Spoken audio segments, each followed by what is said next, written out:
मुसलमानों का आगमन, इस्लाम का उदय और विकास।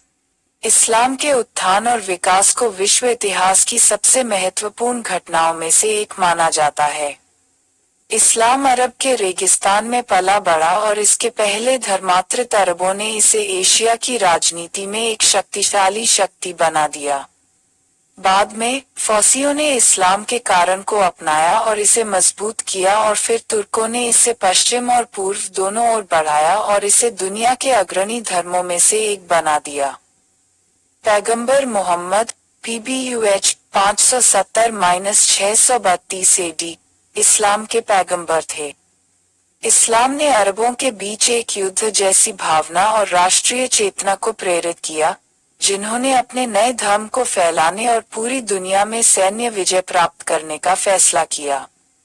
एक सदी से भी कम समय में अरबों ने एक विशाल साम्राज्य स्थापित किया जो पश्चिम में अटलांटिक सागर से लेकर पूर्व में सिंधु नदी के तट तक और उत्तर में कैस्पियन सागर से लेकर दक्षिण में नील नदी की घाटी तक फैला हुआ था। पैगंबर मोहम्मद के उत्तराधिकारियों को इमाम या खलीफा कहा जाता था।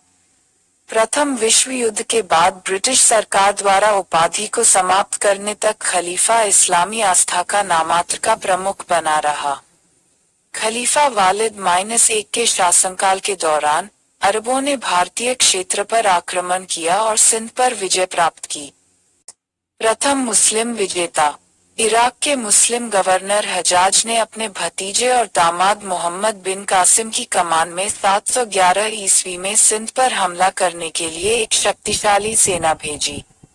अरबों का धार्मिक उत्साह, साम्राज्य का विस्तार करने की इच्छा और विजय के माध्यम से धन का लालच इस हमले के प्राथमिक कारण थे। हालांकि एक बहाना पाया गया कि सिंध के शासक दाहर उन समुद्री लुटेरों को दंडित करने में विफल रहे जिन्होंने कब्जा कर लिया था सीलोन के राजा द्वारा हज्जाज को भेजे गए उपहार। उस समय भारत राजनीतिक रूप से कई राज्यों में विभाजित था जो लगातार एक दूसरे के खिलाफ लड़ते थे, फिर भी विदेशी आक्रमणों को रोकने के लिए पर्याप्त शक्तिशाली थे। सामाजिक रूप से जाति व्यवस्था मौजूद थी लेकिन यह कठोर नहीं हुई थी। महिलाओं की स्थिति निश्चित रूप से पुरुषों के बराबर नहीं थी, फिर भी महिलाओं को एक सम्मानजनक स्थान प्राप्त था। हिंदू धर्म सबसे लोकप्रिय धर्म था, हालांकि बौद्ध धर्म भी काफी व्यापक था। आर्थिक रूप से भारत समृद्ध था। इस प्रकार उस समय भारत उन कमजोरियों से ग्रस्त नहीं था जो बाद में 11वीं और 12वीं शताब्दी में सामने आई। मोहम्मद ने दाहर को हराया और 712 ईस्वी में सिंध पर कब्जा कर लिया। 713 ईस्वी में उसने मुल्तान पर भी कब्जा कर लिया, लेकिन जल्द ही मोहम्मद को वापस बुला लिया गया और खलीफा ने उन्हें मौत की सजा दी। सिंध और मुल्तान में अरब उसके बाद भारत में और विजय प्राप्त करने में विफल रहे। सिंध के अल्प आर्थिक संसाधन, इसकी सैन्य कमजोरी, सिंध में तीव्र सामाजिक विभाजन, सिंध के भाग्य के प्रति अन्य भारतीय शासकों की उदासीनता, अरबों की हथियारों और सैन्य रणनीति की श्रेष्ठता और दाहर की अक्षमता के मुख्य कारण थे। अरबों की सफलता।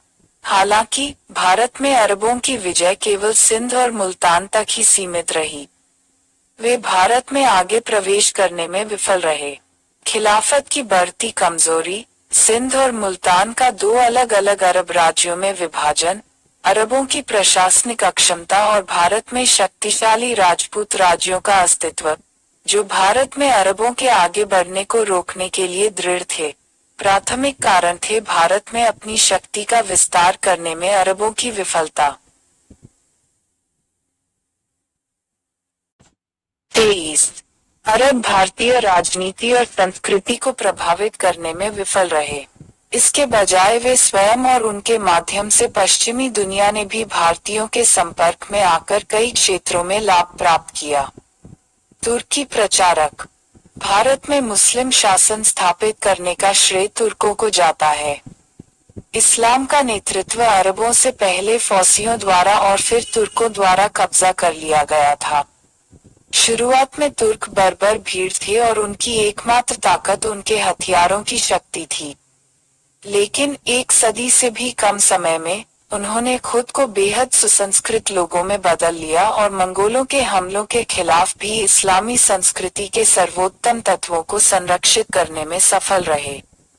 तुर्क इस्लाम में नए धर्मांतरित थे, इसलिए वे फौसियों और अरबों की तुलना में अपने धार्मिक उत्साह में अधिक कट्टर साबित हुए। वे अपनी जाति की श्रेष्ठता में भी विश्वास करते थे। इस प्रकार अपनी जाति की श्रेष्ठता में विश्वास के साथ अपने नए धर्म से प्रेरित होकर इस्लाम का प्रचार करने के लिए दृढ़ संकल्प और अपनी बाहों के बल पर भरोसा करते हुए तुर्कों ने पश्चिमी एशिया के एक बड़े हिस्से पर विजय प्राप्त की और अंततः पूर्व की ओर बढ़ते हुए भारत में प्रवेश किया। गजनी के सुल्तान महमूद भारत में गहराई से प्रवेश करने वाले पहले व्यक्ति थे। वह भारतीयों की सैन्य शक्ति को तोड़ने और भारत की संपत्ति को लूटने में सफल रहा, लेकिन उसने यहाँ अपना साम्राज्य स्थापित नहीं किया। भारत में पहला इस्लामी साम्राज्य स्थापित करने का श्रेय घुर के मोहम्मद को जाता है, जिन्होंने लगभग 148 वर्षों के अंतराल के बाद उनका अनुसरण किया। महमूद गजनी, यामिनी राजवंश जिसे आमतौर पर गजनवी राजवंश के रूप में जाना जाता है, ने फारसी शासकों के परिवार से इसकी उत्पत्ति का दावा किया।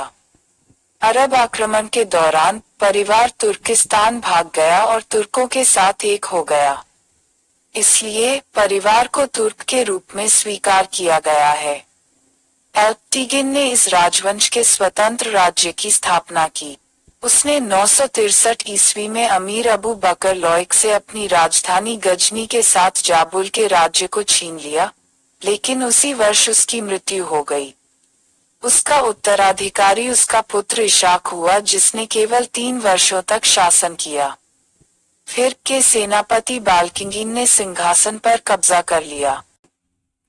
23 अरब भारतीय राजनीति और संस्कृति को प्रभावित करने में असफल रहे। इसके बजाय वे स्वयं और उनके माध्यम से पश्चिमी दुनिया ने भी भारतीयों के संपर्क में आकर कई क्षेत्रों में लाभ प्राप्त किया। तुर्की प्रचारक, भारत में मुस्लिम शासन स्थापित करने का श्रेय 24 तुर्की सैनिकों। 972 ई में बाल्किंगिन के बाद उसका दास पिराई सफल हुआ, लेकिन पिराई एक क्रूर राजा था। उनकी प्रजा ने अबू बकर लविक के पुत्र अबू अली लविक को गजनी पर आक्रमण करने के लिए आमंत्रित किया। पड़ोसी हिंदुशाही साम्राज्य के शासक जयपाल, जो अपनी सीमा पर एक मजबूत मुस्लिम राज्य के उदय को पसंद नहीं करते थे, ने भी अबू अली लॉयक की मदद के लिए अपनी सेना भेजी, लेकिन वे अल्पतीगिन के दामाद सबुक्तीगिन से हार गए। गजनी के शत्रुओं के विरुद्ध सबुक्तीगिन की सफलता ने उसकी प्रतिष्ठा को बढ़ाया। उसने अंततः पिरई को गद्दी से उतार दिया और 977 ई में स्वयं गजनी का शासक बन गया। सबुतीगिन एक सक्षम और महत्वाकांक्षी शासक था। धीरे धीरे उसने बस्ट, दावर, घुर और आसपास के कुछ अन्य स्थानों पर विजय प्राप्त की। पूर्व की ओर पूर्वी अफगानिस्तान और पंजाब का हिंदुशाही राज्य था। सबुतीगिन ने अपनी सीमाओं पर हमला करना शुरू कर दिया और कुछ किलों और शहरों पर कब्जा कर लिया। हिंदुशाही शासक जयपाल इन हमलों को नजरअंदाज नहीं कर सके और सबुक्तीगिन की बढ़ती शक्ति को कुचलने का प्रयास किया। तब से गजनी और हिंदुशाही के राज्यों का लंबा संघर्ष शुरू हुआ, जो सुल्तान महमूद तक जारी रहा और अंततः हिंदुशाहियों को समाप्त कर दिया। 2 बार जयपाल ने गजनी पर हमला किया और कुछ अन्य राजपूत शासकों ने भी उनका समर्थन किया, जिन्होंने जयपाल की मदद के लिए अपने दल भेजे, लेकिन उसके दोनों प्रयास विफल रहे और सबुतीगिन लमघन और पेशावर के बीच स्थित सभी क्षेत्रों पर कब्जा करने में सफल रहा। इस प्रकार हिंदुशाही साम्राज्य पूर्व की ओर गजनवी की बढ़ती शक्ति को रोकने में विफल रहा। हालांकि दोनों के बीच इस संघर्ष से 2 निष्कर्ष निकाले जा सकते हैं। 1. जयपाल अपनी सीमा पर इस्लाम की बढ़ती ताकत के खतरे को जानते थे। उन्होंने शुरुआत में ही इसके विकास को रोकने की कोशिश की और इस उद्देश्य के लिए एक आक्रामक नीति अपनाई, जो हमें बाद में अन्य राजपूत शासकों में कमी मिली। दूसरा, राजपूत शासक पश्चिम में इस्लाम की बढ़ती शक्ति के प्रति उदासीन नहीं थे, जिसके लिए उन्हें अक्सर दोषी ठहराया जाता है, अन्यथा वे जयपाल का समर्थन करने के लिए अपनी सेना नहीं भेजते। 997 में सबुक्तिगिन की मृत्यु हो गई। उसने अपनी मृत्यु से पहले अपने छोटे बेटे इस्माइल को अपना उत्तराधिकारी नामित किया। लेकिन जब इस्माइल सिंहासन पर चढ़ा तो उसे उसके बड़े भाई महमूद ने चुनौती दी, जो 998 ईस्वी में 7 महीने के बाद ही गजनी के सिंहासन पर कब्जा करने में सफल रहा। 25 एक शक्तिशाली शासक, उसने बार बार भारत पर हमला किया और तुर्कों द्वारा भारत पर विजय का मार्ग प्रशस्त किया। महमूद का जन्म 11WS1971 को हुआ था। उन्होंने काफी अच्छी शिक्षा प्राप्त की थी और अपने पिता के शासनकाल के दौरान कई लड़ाइयों में भाग लिया था। सिंहासन पर चढ़ने के बाद महमूद ने पहले हेरात, बल्ख और बस्ट में अपनी स्थिति मजबूत की और फिर खुरासान पर विजय प्राप्त की। 999 में खलीफा अल कादिर बिल्लाह ने उन्हें इन स्थानों का शासक स्वीकार किया और उन्हें यमीन उद दौला और अमीन उल मिल्लाह की उपाधियां प्रदान की। ऐसा कहा जाता है कि महमूद ने इसी समय शपथ ली थी। हर साल भारत पर आक्रमण करने के लिए हमले के कारण इतिहासकारों द्वारा कई कारण बताए गए हैं, जिसके परिणामस्वरूप भारत पर महमूद के बार बार हमले हुए। 1. महमूद भारत में इस्लाम की महिमा स्थापित करना चाहता था। प्रोफेसर मोहम्मद हबीब ने इस विचार का खंडन किया है। वह कहता है कि उसके पास धार्मिक उत्साह नहीं था, वह कट्टर नहीं था, वह उलेमा की सलाह मानने को तैयार नहीं था, वह विशुद्ध रूप से इस दुनिया का आदमी था, और उसके बर्बर कृत्यों ने इस्लाम की प्रतिष्ठा बढ़ाने के बजाय उसकी छवि को दुनिया के सामने नष्ट कर दिया। जफर उसका समर्थन करता है और ऐसा ही प्रोफेसर नाजिम और हैवेल के मामले में भी है। जाफर ने कहा कि उन्होंने हिंदू मंदिरों पर अपने धार्मिक उत्साह के कारण हमला नहीं किया, बल्कि इसलिए कि वह उनकी संपत्ति प्राप्त करना चाहते थे। नाजिम का तर्क है कि अगर उसने हिंदू राजाओं को परेशान किया और उनकी संपत्ति लूटी, तो उसने मध्य एशिया के मुस्लिम शासकों के साथ भी यही कहानी दोहराई। प्रो हावेल ने विचार व्यक्त किया कि वह बगदाद को उसी तरह लूट सकता है जैसे उसने भारतीय शहरों को लूटा था, अगर उसे वहां से धन मिल गया। इस प्रकार इन इतिहासकारों ने कहा है कि महमूद के आक्रमणों का प्राथमिक उद्देश्य धार्मिक नहीं बल्कि आर्थिक था। उनके अनुसार वह भारत की संपत्ति पर कब्जा करना चाहता था। लेकिन महमूद के दरबारी इतिहासकार उदबी ने भारत में महमूद के हमलों को इस्लाम फैलाने और मूर्ति पूजा को नष्ट करने के लिए जिहाद, पवित्र युद्ध के रूप में वर्णित किया। उस युग की परिस्थितियों और नए तुर्कों के धार्मिक उत्साह को देखते हुए 26 इस्लाम में धर्मांतरित, यह भी काफी संभव है। इसके अलावा महमूद ने न केवल हिंदू मंदिरों की संपत्ति लूटी बल्कि उन्हें और हिंदू देवताओं की मूर्तियों को नष्ट कर दिया। इसलिए यह ज्यादातर स्वीकार किया जाता है कि महमूद का एक उद्देश्य इस्लाम का प्रचार करना था और भारत में अपना गौरव स्थापित करने के लिए। 2. महमूद का एक अन्य उद्देश्य भारत की संपत्ति को लूटना था। किसी भी इतिहासकार ने इस मत का खंडन नहीं किया है। महमूद ने धन के लिए धन की कामना की। इसके अलावा उसे मध्य एशिया में साम्राज्य के विस्तार की अपनी नीति को जारी रखने के लिए भी इसकी आवश्यकता थी। इसलिए भारत की संपत्ति उसके लिए आकर्षक थी और उसने अधिक से अधिक हासिल करने के लिए अपने हमलों को दोहराया। भारत से धन। 3. इसके अलावा महमूद का एक राजनीतिक उद्देश्य भी था। गजनवी और हिंदुशाही अल्पतिगिन के शासनकाल से एक दूसरे के खिलाफ लड़ रहे थे और हिंदुशाही शासकों ने 3 बार गजनी पर हमला किया था। महमूद के लिए इस आक्रामक और शक्तिशाली पड़ोसी को नष्ट करना आवश्यक था। इसलिए उन्होंने खुद इसके खिलाफ आक्रामक नीति अपनाई। हिंदुशाही साम्राज्य के खिलाफ सफलता ने उन्हें भारत में गहराई से प्रवेश करने के लिए प्रोत्साहित किया। 4. अपने युग के अन्य सभी महान शासकों की तरह महमूद भी अपनी विजय और जीत से प्रसिद्धि प्राप्त करना चाहता था और यह भी भारत पर उसके हमलों का एक कारण था। 5. Doctor A.B.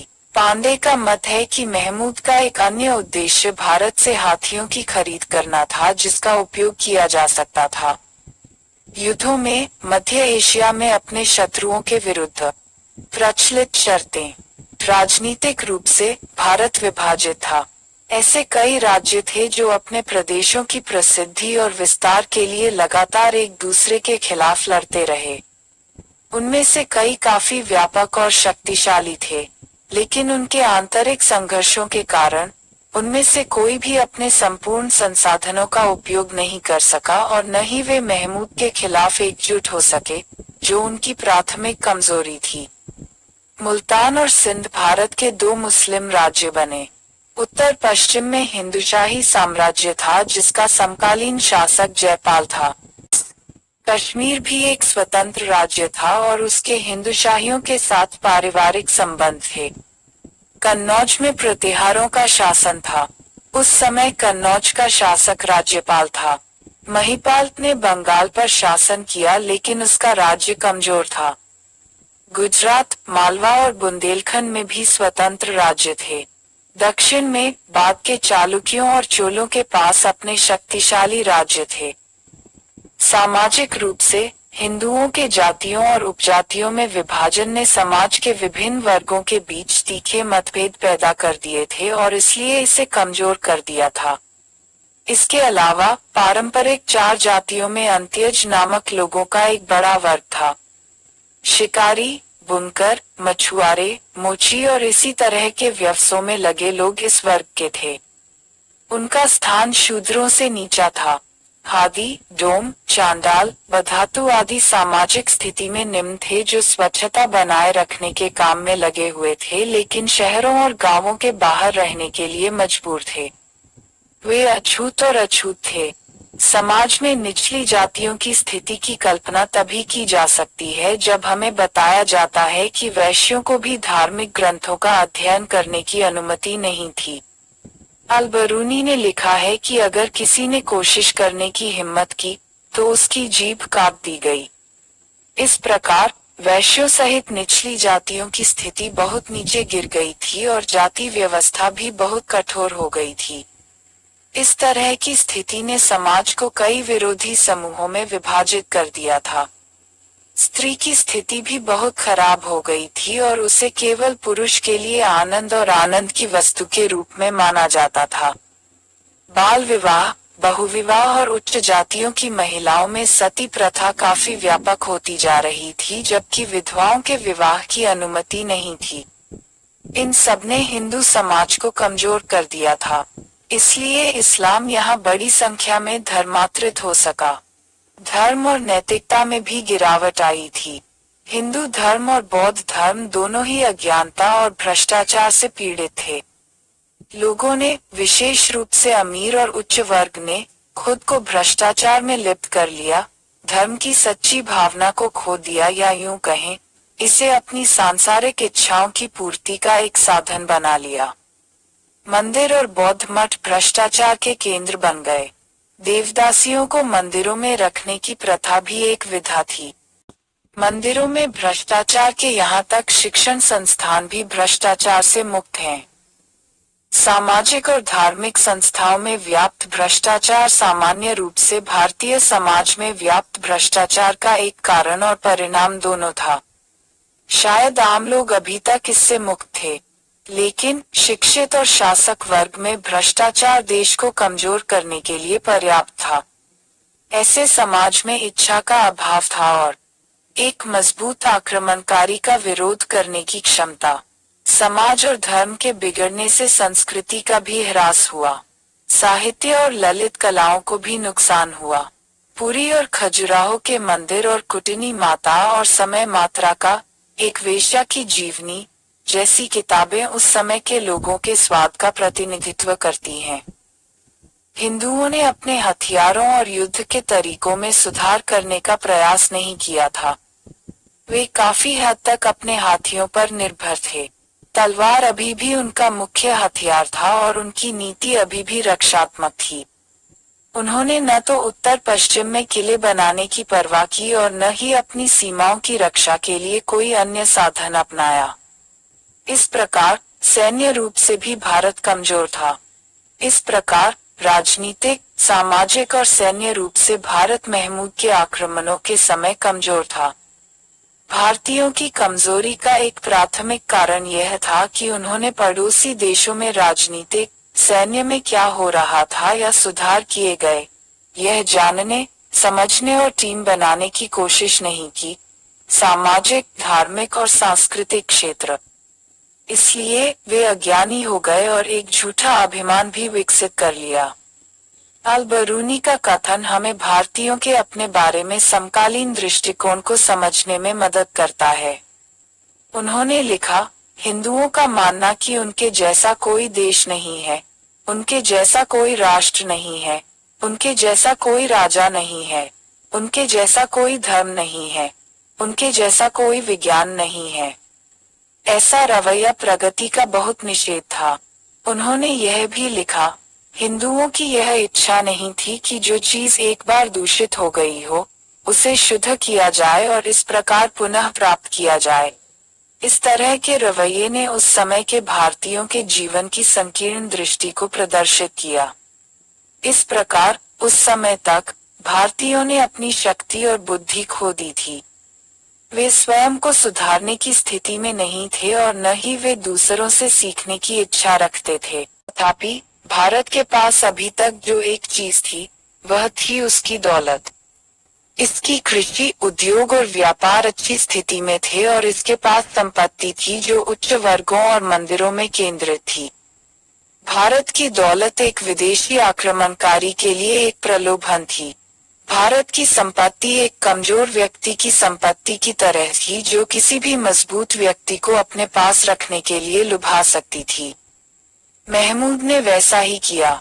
लड़ाइयां लड़ी। हेनरी एलियट ने वर्णन किया कि महमूद ने भारत पर 17 बार आक्रमण किया।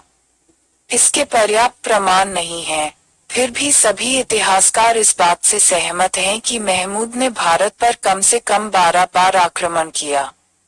उनका पहला अभियान 1000 ईस्वी में हुआ था जब उन्होंने कुछ सीमावर्ती किले पर कब्जा कर लिया था।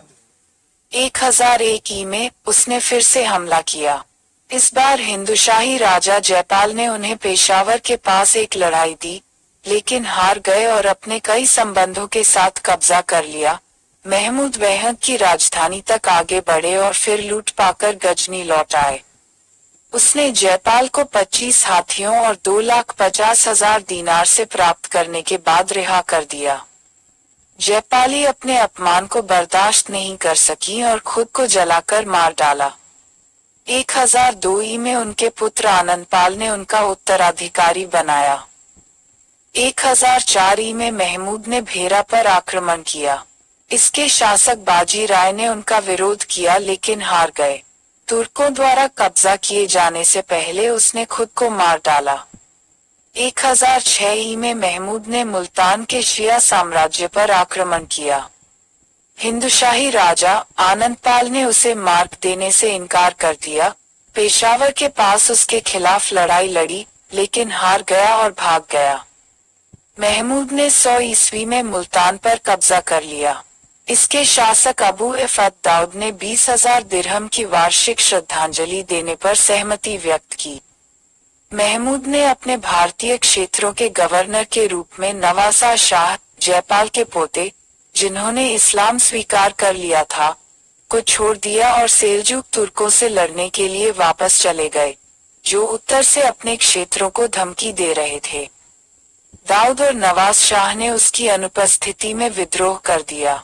इसलिए वह 1008 ईस्वी में भारत आया और उन दोनों को हराया और मुल्तान सहित सभी क्षेत्रों को अपने साम्राज्य में मिला लिया। हिंदुशाही साम्राज्य गजनवी का विरोध कर रहा था। बिल्कुल शुरुआत से इसने कई आक्रामक नीति अपनाई थी। इसके अलावा यह एकमात्र हिंदू राज्य था जिसने अन्य हिंदू राज्यों की मदद से विदेशी आक्रमणकारियों को खदेड़ने की कोशिश की। फिर से 1009 में इसके शासक आनंदपाल ने अन्य हिंदू राज्यों से समर्थन मांगा, एक बड़ी सेना एकत्र की और महमूद को चुनौती देने के लिए पेशावर की ओर बढ़े। महमूद ने वैहान के पास उसके खिलाफ लड़ाई लड़ी और उसे हरा दिया। महमूद ने नगरकोट तक चढ़ाई की और उसे जीत लिया। आनंदपाल की इस हार ने हुंडूशाही राज्य की ताकत और क्षेत्रों को कम कर दिया। आनंदपाल को महमूद के साथ एक संधि स्वीकार करने के लिए मजबूर होना पड़ा, जिसने सिंध और पश्चिमी पंजाब में अपनी शक्ति को मजबूती से स्थापित किया। आनंदपाल ने अपनी राजधानी को नन्ना में स्थानांतरित कर दिया और अपनी खोई हुई ताकत को बनाने की कोशिश की, लेकिन असफल रहे। 1012 ईस्वी में उनकी मृत्यु के बाद उनके पुत्र त्रिलोचनपाल ने उनका उत्तराधिकारी बना लिया। महमूद ने नंदन पर हमला किया और 1013 ईस्वी में उस पर कब्जा कर लिया। त्रिलोचनपाल अपने शासक की मदद लेने के लिए कश्मीर भाग गया, लेकिन महमूद ने अपनी संयुक्त सेनाओं को हराया। महमूद ने कश्मीर पर हमला नहीं किया, हालांकि इसकी सीमा पर लूटपाट की जगहें। त्रिलोचनपाल शिवालिक पहाड़ियों से सेवानिवृत्त हुए, अपनी स्थिति को मजबूत किया और बुंदेलखंड के चंदेल शासक विद्याधर की भी मदद की, लेकिन 1019-1021 ईस्वी के बीच त्रिलोचनपाल की किसी अज्ञात व्यक्ति ने हत्या कर दी थी और उनके पुत्र भीमपाल ने उनका उत्तराधिकारी बना लिया था। भीमपाल की मृत्यु 1026 ईस्वी में एक छोटे से प्रमुख के रूप में हुई और उसके साथ उत्तर पश्चिमी भारत के शक्तिशाली हिंदूशाही साम्राज्य का अंत हो गया। 30 हिंदूशाही साम्राज्य की हार और पतन ने महमूद को भारत में गहराई से प्रवेश करने के लिए प्रोत्साहित किया। इसके अलावा पंजाब और नगरकोट में उसे मिली लूट ने भारतीय धन के लिए उसकी भूख को बढ़ा दिया। उसने भारत पर अपने छापे दोहराए और कहीं भी कोई चुनौती नहीं मिली।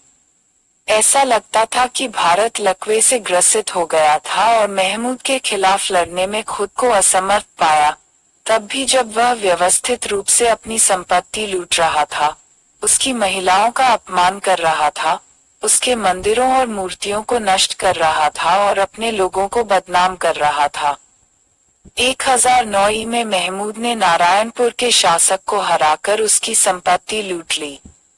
1014 में उसने थानेश्वर पर हमला किया, डेरा प्रमुख राम को हराया और फिर थानेश्वर को लूट लिया। थानेश्वर के सभी मंदिरों और मूर्तियों को नष्ट कर दिया गया, जबकि चक्रस्वामी के प्रमुख देवता को गजनी ले जाया गया और एक सार्वजनिक चौक में रखा गया। 31 मलिनता के लिए 1018 में महमूद ने गंगा यमुना दोआब पर आक्रमण किया। उसने पहले मथुरा पर हमला किया और लूट लिया। मथुरा शहर एक सुंदर शहर और 1000 मंदिरों वाले हिंदुओं का पवित्र धार्मिक स्थान था। महमूद ने अपने संस्मरणों में इसके मुख्य मंदिर का वर्णन किया है। उन्होंने लिखा, यदि कोई इस तरह के कपड़े का निर्माण करने का उपक्रम करता है, तो वह उस पर 1000 दीनार के 1,00,000 पैकेट खर्च करेगा और इसे 200 वर्षों में पूरा नहीं करेगा, और सबसे सरल वास्तुकारों की सहायता से। सोने चांदी की बहुत सी विशाल मूर्तियां थीं जिन पर कीमती मोती और हीरे जड़े हुए थे। महमूद ने 20 दिनों तक शहर को लूटा, सभी मूर्तियों को तोड़ा और सभी मंदिरों को नष्ट कर दिया। उसे मथुरा से भारी लूट मिली। मथुरा से महमूद ने कन्नौज की ओर कूच किया। उन्हें कुछ स्थानों पर हिंदुओं के प्रतिरोध का सामना करना पड़ा, लेकिन उन्होंने उन पर विजय प्राप्त की। कन्नौज के प्रतिहार शासक राज्यपाल महमूद की दया पर अपनी राजधानी छोड़कर भाग गए। उसने शहर को लूटा और फिर उसे नष्ट कर दिया। उसने कुछ और स्थानों पर आक्रमण किया और फिर वापस गजनी चला गया। महमूद की वापसी के बाद गर्दा, विद्याधर और कुछ अन्य हिंदू प्रमुखों ने एक संघ का आयोजन किया, राज्यपाल पर हमला किया और उसे मार डाला, जो महमूद के खिलाफ लड़ने में विफल रहे थे। 1019 में महमूद विद्याधर को दंडित करने की दृष्टि से भारत लौट आया। उस उसने रास्ते में हिंदुशाही शासक त्रिलोचनपाल को हराया और बुंदेलखंड की सीमा पर 1020-21 महमूद, जिसने चंदेलों की इतनी बड़ी सेना को देखकर अपना साहस खो दिया था, प्रसन्न हुआ। उसने विद्याधर के प्रदेशों को तबाह कर दिया और फिर चला गया। अगले साल वह फिर आया। रास्ते में उसने ग्वालियर के शासक को मजबूर किया और फिर कालिंजर के किले के सामने पहुंच गया। किले की घेराबंदी लंबे समय तक चली। विद्याधर महमूद को 300 हाथी श्रद्धांजलि के रूप में देने के लिए सहमत हुए और बदले में उनसे 15 किले पर शासन करने का अधिकार प्राप्त किया। 1024 में महमूद काठियावाड़ के तट पर सोमनाथ मंदिर के अपने प्रसिद्ध अभियान पर आया था। मंदिर को प्रतिदिन अपने लाखों भक्तों से विभिन्न रूपों में प्रसाद प्राप्त होता था और 10,000 गांवों के संसाधनों से स्थायी आय होती थी। यह एक सुंदर मंदिर था और इसके पास अपार संपदा थी। इसका 32 शिवलिंग के पास हजारों कीमती रत्नों और हीरों से जड़ा एक छत्र था। इसकी एक घंटी से जुड़ी हुई जंजीर का वजन 200 मन सोने का था। 1000 ब्राह्मणों को लिंग की पूजा करने के लिए नियुक्त किया गया था और 350 नर और मादाओं को देवता के सामने गाने और नृत्य करने के लिए नियुक्त किया गया था। सोमनाथ का मंदिर अद्भुत था, लेकिन गर्व था उनके पुजारियों में अद्वितीय थे, जिन्होंने दावा किया कि महमूद उनके देवता को कोई नुकसान नहीं पहुंचा सकते हैं और दावा करते हैं कि अन्य देवताओं को महमूद ने नष्ट कर दिया था क्योंकि उन्होंने भगवान सोमनाथ के क्रोध को झेला था। महमूद मुल्तान से होते हुए राजधानी शहर अनहिलवाड़ा पहुंचा, जिसे उसके शासक भीम ने बिना किसी प्रतिरोध के छोड़ दिया और 1025 ईस्वी में सोमनाथ के मंदिर के सामने पहुंचा। इसे नष्ट कर दिया। वह एक बड़ी लूट के साथ लौटा। वह रास्ते में अपने हिंदू गाइडों से परेशान था, जो उसकी सेना को रेगिस्तान के एक सुनसान हिस्से में ले गए थे। लेकिन आखिरकार वह अपनी लूट के साथ सुरक्षित गजनी पहुंच गया। महमूद आखिरी बार 1027 ईस्वी में जाटों को दंडित करने के लिए भारत वापस आया, जिन्होंने उसे सोमनाथ से वापसी की यात्रा पर परेशान किया था। जाटों को कड़ी से कड़ी सजा दी गई। महमूद ने उनकी संपत्ति लूट ली, सभी पुरुषों को मार डाला और उनकी महिलाओं और बच्चों को गुलाम बना लिया। इस प्रकार महमूद ने भारत पर बार बार आक्रमण किया। वह यहाँ कभी हारे नहीं थे। वह भारत से जो कुछ भी ले सकता था वह ले लिया और बाकी को नष्ट कर दिया। इसके अलावा खुद को लूट और लूट में शामिल करके उसने अफगानिस्तान, पंजाब, सिंध और मुल्तान को अपने साम्राज्य में जोड़ लिया। 1030 में महमूद की मृत्यु हो गई। उपलब्धियां और चरित्र। महमूद एक साहसी सैनिक और एक सफल सेनापति था। वह दुनिया के उन सफल सेनापतियों में शुमार है जिन्हें जन्मजात सेनापति माना जाता है। उनमें नेतृत्व के गुण थे और वे अपने संसाधनों और परिस्थितियों का सर्वोत्तम संभव तरीके से उपयोग करना जानते थे। वह मानव स्वभाव का एक अच्छा न्यायाधीश था और दूसरों को उनकी क्षमताओं के अनुसार काम और जिम्मेदारी सौंपता था। उनकी सेना में अरब, तुर्क, अफगान और यहाँ तक हिंदू जैसे विभिन्न राष्ट्रीयताओं के लोग शामिल थे। फिर भी यह उनके आदेश के तहत एक एकीकृत शक्तिशाली शक्ति बन गया। इस प्रकार महमूद के पास कई गुण। महमूद भी उतना ही महत्वाकांक्षी था। उसने हमेशा गौरव हासिल करने और अपने साम्राज्य का विस्तार करने का प्रयास किया।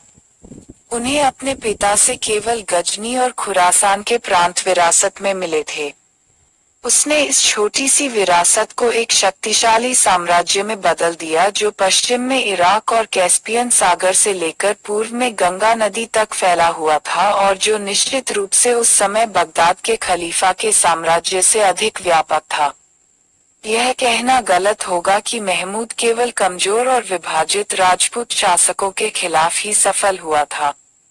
उसने ईरान और मध्य एशिया में अपने दुश्मनों के खिलाफ समान सफलता हासिल की थी। इसलिए महमूद एशिया के महानतम कमांडरों और साम्राज्य निर्माताओं में शुमार है। महमूद एक शिक्षित और सुसंस्कृत व्यक्ति थे। वह विद्वता और ललित कलाओं का संरक्षक था। वह अपने दरबार में प्रतिष्ठित विद्वानों को इकट्ठा करता था। तुर्की, संस्कृत, गणित, दर्शन, ज्योतिष और इतिहास के विद्वान अल-बरूनी उनके दरबार में थे। इसी तरह उतपी, फरबी, बाइहाकी, ईरानी कवि उजारी, तुसी, जसूरी, असस्ती, फारूकी और फिरदौसी, जो कि उनकी उम्र के ख्याति प्राप्त विद्वान थे, सभी उनके दरबार में थे। बेशक उनमें से प्रत्येक एक सक्षम व्यक्ति था, लेकिन इसमें कोई संदेह नहीं है कि महमूद के संरक्षण ने निश्चित रूप से उनकी क्षमताओं को वित्तपोषित करने में उनकी मदद की थी। महमूद ने गजनी में एक विश्वविद्यालय, एक अच्छा पुस्तकालय और एक संग्रहालय की स्थापना की। उन्होंने कलाकारों को संरक्षण भी दिया। उसने अपने साम्राज्य के सभी हिस्सों से और यहाँ तक कि विदेशों से भी सभी प्रकार की सूचियां आमंत्रित की और उन्हें गजनी को सुशोभित करने में लगा दिया। उन्होंने गजनी में कई जगहों, मस्जिदों, मकबरों और या तो इमारतों का निर्माण किया। उसके शासन काल में गजनी न केवल पूर्व का एक सुंदर नगर बन गया, बल्कि इस्लामी विद्वता, ललित कला और संस्कृति का भी केंद्र बन गया। महमूद एक न्यायप्रिय शासक था। उसने अपने भतीजे को अपने हाथों से मार डाला जब उसे किसी अन्य व्यक्ति की पत्नी के साथ यौन संबंध रखने का दोषी पाया गया, तो राजकुमार मसूद को खुद को अदालत में पेश करने और फैसला स्वीकार करने के लिए मजबूर किया गया, क्योंकि राजकुमार एक व्यापारी के कर्ज को वापस करने में विफल रहा था।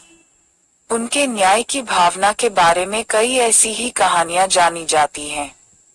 महमूद अपने साम्राज्य की सीमाओं के भीतर शांति और व्यवस्था बनाए रखने, व्यापार और कृषि की रक्षा करने और अपनी प्रजा के सम्मान और संपत्ति की रक्षा करने में सफल रहा। महमूद एक कट्टर सुन्नी मुसलमान था और हिंदुओं का क्या कहें, वह उनके प्रति भी सहिष्णु था।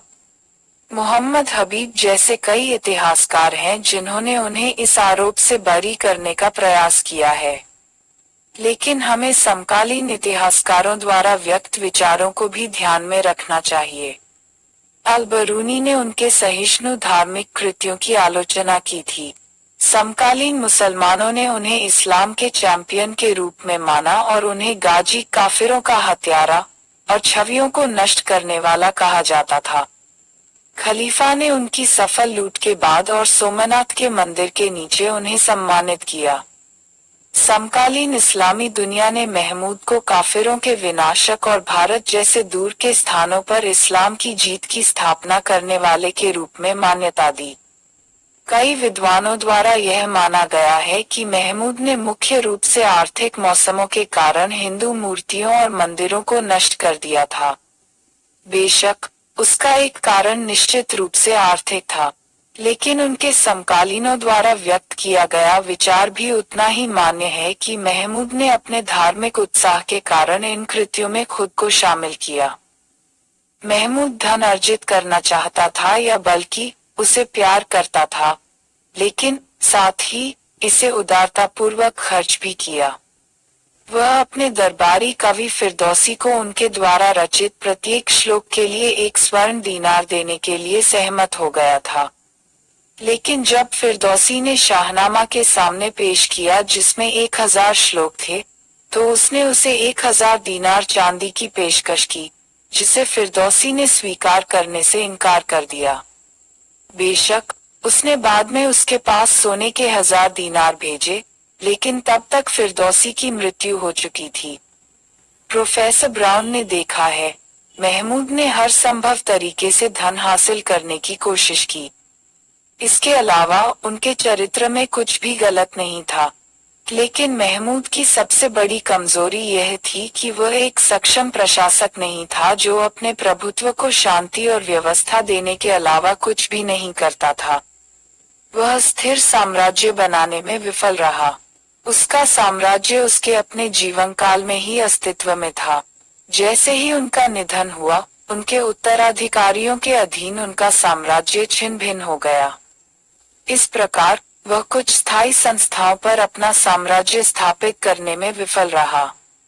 लेन पूले ने लिखा, महमूद एक महान सैनिक थे और उनके पास जबरदस्त साहस और अथक मानसिक और शारीरिक क्षमता थी। लेकिन वह एक रचनात्मक और दूरदर्शी राजनेता नहीं थे। हमें कोई कानून, संस्थान या प्रशासनिक नहीं मिला। प्रणाली जिसकी नींव उसके द्वारा रखी गई थी, उसने अपनी भारतीय विजय को भी मजबूत करने के लिए कुछ नहीं किया। इस प्रकार महमूद निश्चित रूप से एक अच्छा प्रशासक नहीं था। फिर भी महमूद एक महान मुस्लिम शासक था। मुस्लिम इतिहासकार महमूद को अपने सबसे महान राजाओं में से एक मानते थे। वास्तव में इस्लाम के इतिहास में वह पहला शासक था जो उचित रूप से सुल्तान की उपाधि के योग्य था। वह मध्य एशिया के महान शासकों में शुमार है। प्रोफेसर मोहम्मद हबीब उनके बारे में लिखते हैं, महमूद की अपने समकालीनों के बीच प्रमुखता उनकी क्षमता के कारण थी, न कि उनके चरित्र के कारण। महमूद ने एक व्यापक साम्राज्य की स्थापना की, अपनी सीमाओं के भीतर शांति और समृद्धि लाए, इसकी सांस्कृतिक प्रगति में मदद की और दूर दूर तक इस्लाम की महिमा स्थापित की। गजनी इस्लाम की शक्ति का केंद्र बन गया और शिक्षा, छात्रवृत्ति और ललित कला सहित संस्कृति में इसकी प्रगति का केंद्र बन गया। यह सब महमूद की सफलता और उपलब्धियों के कारण था। लेकिन भारत के इतिहास में महमूद एक कट्टर सुन्नी मुस्लिम, एक बर्बर विदेशी डाकू, एक लुटेरा और ललित कलाओं को नष्ट करने वाला था। वास्तव में महमूद गजनी के शासक थे। उनके साम्राज्य के कुछ हिस्सों ने भारत में अपने आक्रमणों के लिए ठिकानों के उद्देश्य की सेवा की। उन्होंने उन्हें अच्छी तरह से प्रशासित करने की परवाह नहीं की। भारत में गहरे प्रवेश करते हुए वह केवल लूट और धर्मांतरण चाहता था। अपने हर आक्रमण में वह जहां भी गया, जो कुछ भी वह कर सकता था उसे लूट लिया, जो वह नहीं कर सका उसे नष्ट कर दिया। अपने साथ हिंदू मंदिरों की संपत्ति ले गया। लाखों लोगों को इस्लाम स्वीकार करने के लिए मजबूर किया, अन्यथा उन्हें मार डाला। हजारों सुंदर महिलाओं को गजनी ले गया। यहाँ हजारों अन्य लोगों का अपमान किया गया। सैकड़ों गांवों और खूबसूरत शहरों को जला दिया और कला के बेहतरीन टुकड़ों को नष्ट कर दिया। इस प्रकार अपने दिनों के भारतीयों के लिए महमूद एक वास्तविक शैतान अवतार था।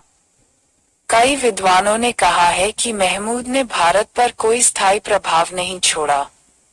वह एक बड़े तूफान की तरह आया और सब कुछ नष्ट कर दिया और फिर मर गया।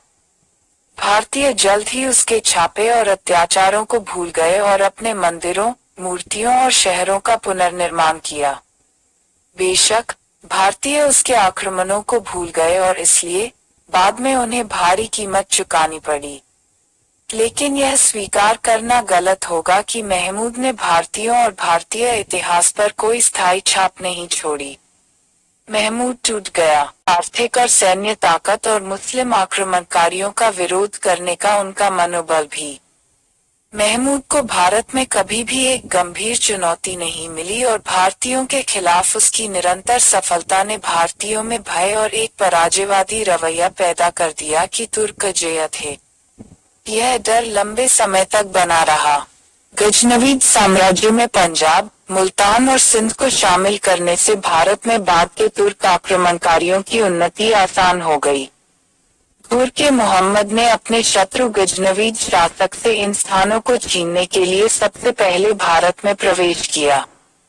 और महमूद की सबसे महत्वपूर्ण उपलब्धि अफगानिस्तान के हिंदुशाही साम्राज्य का विनाश था।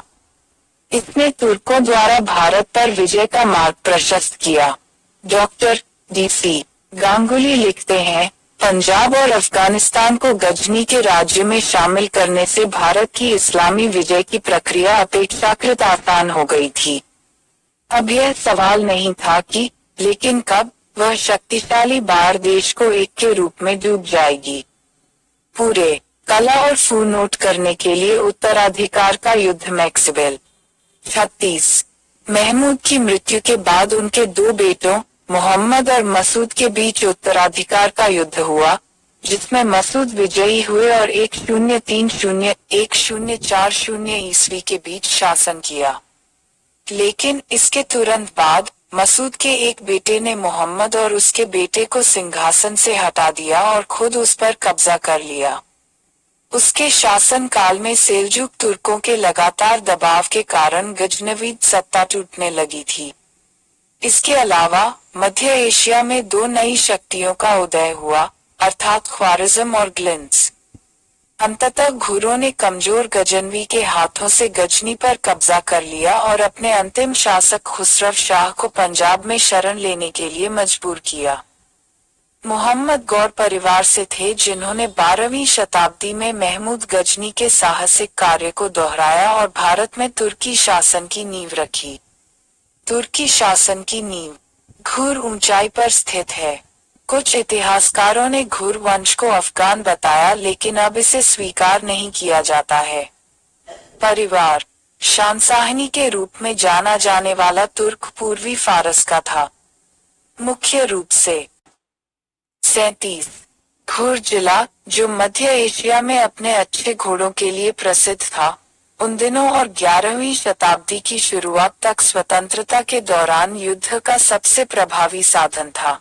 हालांकि गजनी का महमूद घुर के शासक को हराने में सफल रहा, जिसने उसकी आधिपत्य स्वीकार कर लिया।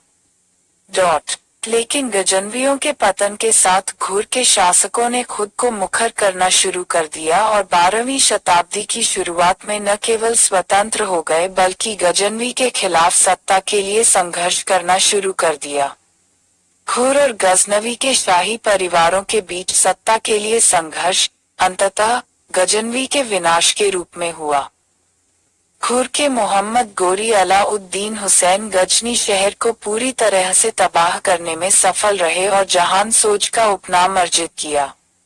अलाउद्दीन का उत्तराधिकारी उसका बेटा सैफुद्दीन और सैफुद्दीन उसके चचेरे भाई गयासुद्दीन द्वारा सफल हुआ। गयासुद्दीन ने अपने भाई शहाबुद्दीन उर्फ उद्दीन मोहम्मद को गजनी को जीतने के लिए भेजा, जो उस समय गाजी तुर्कों के हाथों में था। मोहम्मद ने 1173-74 ई में गजनी पर विजय प्राप्त की। यह वही मोहम्मद था जिसने 12वीं शताब्दी में भारत पर आक्रमण किया और भारत में अपना साम्राज्य स्थापित करने में सफल रहा, जबकि उनके बड़े भाई ने अपने साम्राज्य को पश्चिम की ओर बढ़ाने की कोशिश की और फारस के ख्वारिज़्म शाह के साथ संघर्ष में आए। मोहम्मद ने साम्राज्य को पूर्व की ओर बढ़ाने की कोशिश की। मोहम्मद ने हमेशा अपने भाई गयासुद्दीन को अपनी मृत्यु तक अपने अधिपति के रूप में स्वीकार किया, हालांकि वस्तुतः उन्होंने एक स्वतंत्र शासक की स्थिति का आनंद लिया। अभियान के कारण मोहम्मद ने कई कारणों से भारत पर आक्रमण किया। इतिहासकारों ने उनमें से निम्नलिखित कारणों को स्वीकार किया है। 1. मोहम्मद एक महत्वाकांक्षी शासक था। के सभी महान शासकों की तरह अपनी उम्र व शक्ति और महिमा के लिए अपने साम्राज्य का विस्तार करना चाहता था। उन्होंने इसी उद्देश्य के लिए भारत को जीतने का फैसला किया। 2. घुर और गजनी के शाही परिवार वंशानुगत शत्रु थे। उस समय तक पंजाब में गजनवी का शासन था।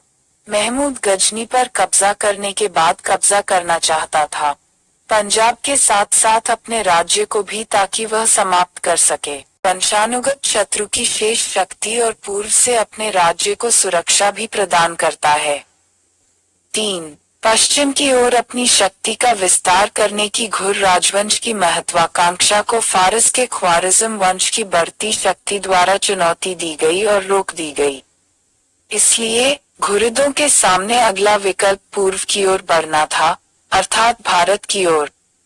इसके अलावा घुरिदों की शक्ति को पश्चिम की ओर बढ़ाने की जिम्मेदारी उनके बड़े भाई गयासुद्दीन के कंधों पर थी। इसलिए मोहम्मद ने स्वयं भारत को जीतने का फैसला किया। 4. शायद मोहम्मद भी भारत से धन प्राप्त करना चाहता था और इसने भी उसे भारत पर आक्रमण करने के लिए प्रेरित किया, लेकिन किसी भी मामले में यह उसके आक्रमणों का मूल कारण नहीं था। भारत में स्थिति 1027 ईस्वी में महमूद के अंतिम आक्रमण के बाद लगभग 148 वर्ष बीत चुके थे, क्योंकि भारत पर मोहम्मद का पहला हमला 1175 ईस्वी में हुआ था। लेकिन भारत की स्थिति में एक भी उल्लेखनीय परिवर्तन नहीं हुआ, सिवाय उनके राज्यों के शासक राजवंशों और क्षेत्रों में परिवर्तन के। राजनीतिक रूप से भारत उत्तर और दक्षिण दोनों में कई राज्यों में विभाजित था। उनमें से कई विदेशी आक्रमणकारियों की चुनौती का सामना करने के लिए काफी व्यापक और शक्तिशाली थे, लेकिन महिमा और शक्ति के लिए एक दूसरे के खिलाफ उनकी निरंतर लड़ाई उनकी प्राथमिक कमजोरी थी, क्योंकि इसने न तो उन्हें विदेशी दुश्मन के खिलाफ अपने सबसे बड़े खतरे की घड़ी में एकजुट होने दिया और न ही उन्हें अपने खिलाफ अपने पूरे संसाधनों का उपयोग करने के लिए स्वतंत्र छोड़ दिया। सामंतवाद या जागीरदारी व्यवस्था भी 11वीं शताब्दी की तरह अपनी सभी बुराइयों के साथ मौजूद थी। समय सिंध और मुल्तान पर 2 स्वतंत्र शिया मुस्लिम शासकों का शासन था, जबकि पंजाब अंतिम गजनवी शासक खुसरो शाह के हाथों में था।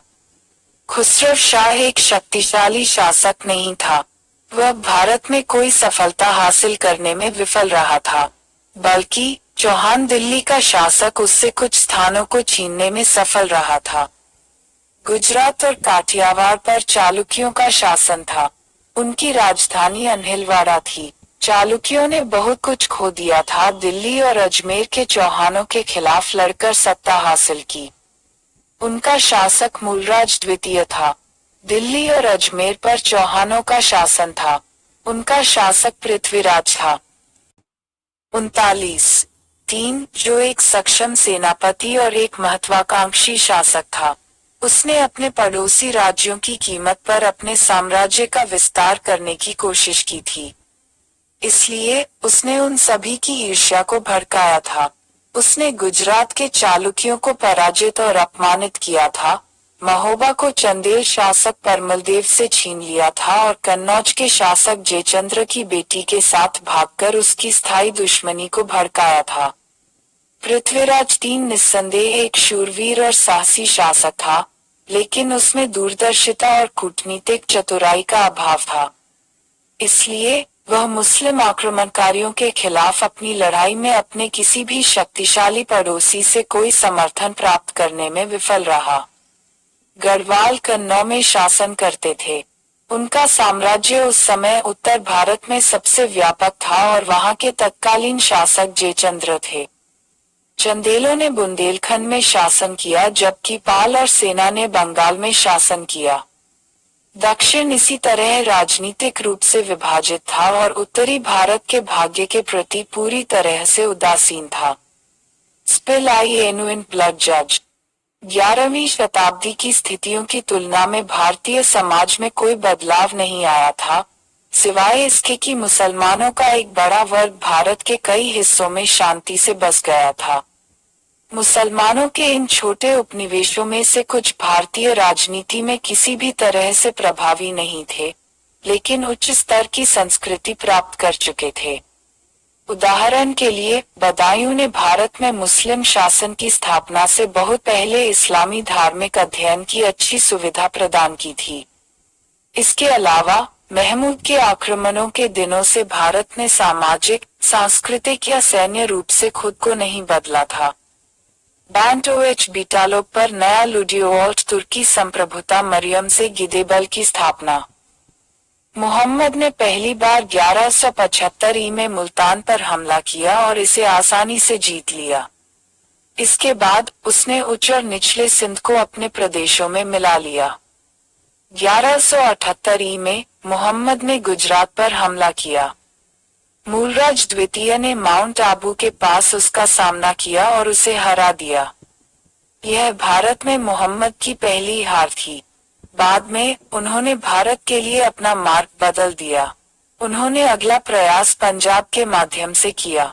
मुहम्मद ने 1179 ईस्वी में पेशावर पर विजय प्राप्त की, 2 साल के बाद लाहौर पर हमला किया और अंतिम गजनवी शासक खुसरो शाह से भारी उपहार प्राप्त किए। 1185 ईस्वी में सियालकोट पर विजय प्राप्त की और 1186 ईस्वी में लाहौर पर फिर से हमला किया। पंजाब। बाद में 1192 ई में खुसरो की हत्या कर दी गई। पंजाब पर कब्जा करने के बाद मुहम्मद और पृथ्वीराज III दिल्ली और अजमेर के चौहान शासकों के राज्यों की सीमाएं एक दूसरे को छू गईं। 1198 में मोहम्मद ने भटिंडा पर हमला किया और कब्जा कर लिया। वह वापस आने की योजना बना रहा था जब उसे भटिंडा पर पुनः कब्जा करने की दृष्टि से उसके खिलाफ पृथ्वीराज की उन्नति की खबर मिली। मोहम्मद उसका सामना करने के लिए आगे बढ़े। दुश्मन दिल्ली से 80 मील दूर तराइन के युद्ध के मैदान में एक दूसरे से मिले और तराइन की पहली लड़ाई 1190-91 में हुई। युद्ध में मोहम्मद की हार हुई। हम्मीर महाकाव्य का वर्णन है कि मोहम्मद को पृथ्वीराज द्वारा बंदी बना लिया गया था, लेकिन अनुग्रह के साथ मुक्त छोड़ दिया गया था। लेकिन इतिहासकारों ने इस मत को स्वीकार नहीं किया है। मोहम्मद घायल हो गए और एक खिलजी रईस द्वारा सुरक्षित स्थान पर ले जाया गया। तुर्की सेना को पराजित किया गया और राजपूतों द्वारा युद्ध को पूरी तरह से जीत लिया गया। इसके बाद पृथ्वीराज ने भटिंडा के किले पर हमला किया, लेकिन 13 महीने बाद इसे कब्जा कर लिया। मोहम्मद तराइन के युद्ध में अपनी हार को नहीं भूल सके। पृथ्वीराज ने न केवल उसे अपमानित किया था, बल्कि भारत को जीतने के लिए उसका मार्ग भी अवरुद्ध कर दिया था। मोहम्मद ने खुद को अच्छी तरह से तैयार किया, 1,20,000 पुरुषों की एक मजबूत सेना एकत्र की और फिर अपनी हार का बदला लेने के लिए भारत की ओर बढ़े। भटिंडा पर कब्जा करने के बाद मोहम्मद फिर से तराइन के मैदान में चले गए। पृथ्वीराज उसका सामना करने के लिए एक बड़ी सेना के साथ आया और तराइन की दूसरी लड़ाई 1192 में लड़ी गई थी। पृथ्वीराज निर्णायक रूप से हार गया था। उसने भागने की कोशिश की, लेकिन उसे बंदी बना लिया गया। उन्हें अजमेर ले जाया गया और जैसा कि प्रोफेसर हसन निजामी कहते हैं, उन्होंने ओवर स्वीकार कर लिया मोहम्मद की आधिपत्य। लेकिन जब मोहम्मद के खिलाफ एक साजिश का दोषी पाया गया, तो उसे मौत की सजा दी गई। तराइन की दूसरी लड़ाई भारतीय इतिहास की निर्णायक लड़ाइयों में से एक साबित हुई। इसने भारतीय इतिहास के भविष्य के पाठ्यक्रम को तय किया। Doctor D.C. गांगुली लिखते हैं, तराइन की दूसरी लड़ाई में पृथ्वीराज की हार ने न केवल चौहानों की शाही शक्ति को नष्ट कर दिया, बल्कि पूरे हिंदुस्तान पर आपदा भी ला दी। युद्ध ने तुर्कों द्वारा भारत पर विजय का मार्ग प्रशस्त किया। अजमेर और दिल्ली दोनों पर मोहम्मद का कब्जा था, जिसने भारत में उसकी आगे की विजय का मार्ग प्रशस्त किया। इसके अलावा युद्ध ने निश्चित रूप से तुर्क आक्रमणकारियों का विरोध करने के लिए अन्य राजपूत शासकों के मनोबल को कमजोर कर दिया। कुतुबुद्दीन ऐबक को दिल्ली और अजमेर के राज्यपाल के रूप में छोड़ने के बाद मोहम्मद